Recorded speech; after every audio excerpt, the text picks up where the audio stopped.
মুশরিক বলল, এই লোকটিকে জবাই করা যাবে না, ওর হাতে কুত আছে।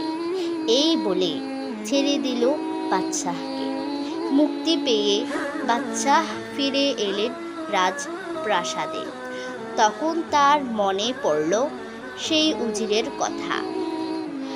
আল্লাহ যা করেন ভালোর জন্যই করেন। তিনি উজিরকে ডেকে আনলেন কারাগার থেকে।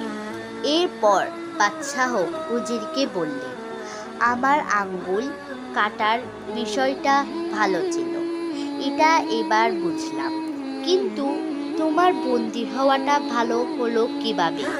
উজির বলল, জেলে বন্দী না হলে আমি আপনার সাথে শিকারে যেতাম, মুশরিকদের হাতে আমিও বন্দী হতাম। তখন আপনার আঙ্গুল কাটা দেখে মুশরিকেরা আপনাকে ছেড়ে দিত আর আমাকে জবাই দিত মুক্তির সামনে। তাই জেলে যাওয়াটাই আমার জন্য ভালো ছিল।